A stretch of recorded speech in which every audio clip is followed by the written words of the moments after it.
रावलपिंडी कचहरी चौक रिमॉडलिंग मंसूबे पर काम का आगाज 3 नवंबर से हो रहा है। हुक्काम के मुताबिक मंसूबे पर लागत का तखमीना 14 अरब रुपए है। ट्रैफिक की रवानी बरकरार रखने के लिए मुतबादिल रास्तों का इंतजाम किया गया है।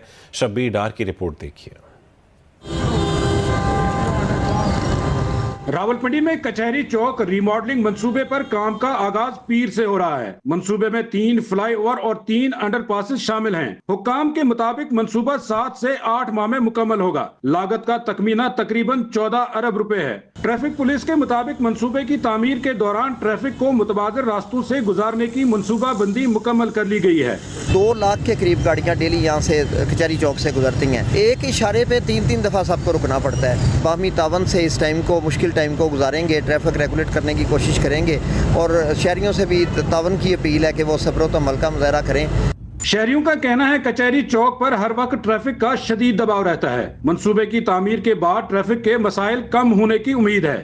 रोज़ाना यहाँ पे एक्सीडेंट इतने होते हैं जिसका कोई हिसाब किताब नहीं है। ये फ्लाईओवर बनेगा, आवाम के लिए सहूलत होगी इंशाल्लाह। अगर ये प्रोजेक्ट कंप्लीट हो गया और ये चीज़ें वगैरह बसेस वगैरह का रास्ता क्लियर हो गया तो हमारे लिए बहुत आसानी होगी। ये बहुत पहले शुरू कर देना चाहिए था, लेकिन आप जो बना रहे हैं ठीक बना रहे हैं, इससे काफ़ी फ़र्क पड़ेगा। छोटी तहसीलों से लोग इधर आते हैं, हॉस्पिटल्स में इमरजेंसी में या रूट्स भी अक्सर लगे होते हैं, तो उसके लिए भी आसानी है कि बगैर सिग्नल फ्री यहाँ से चेंज होगा। कचहरी चौक रिमॉडलिंग मंसूबे की तामीर से कबल कचहरी चौक की तरफ आने वाले रास्तों को 7 पॉइंट से बंद किया जाएगा, जिससे शहर में ट्रैफिक का दबाव बढ़ने का खदशा है। Jhelum road, mall road, Rashid Minhas road, Adiala road, old airport road से गुजरने वाली ट्रैफिक के लिए डायवर्जन प्लान जारी किया गया है। इस बारे में बैनर्स आवेजा किए गए हैं, जबकि ट्रैफिक पुलिस के सोशल मीडिया पेज पर भी अपडेट्स हासिल की जा सकती हैं।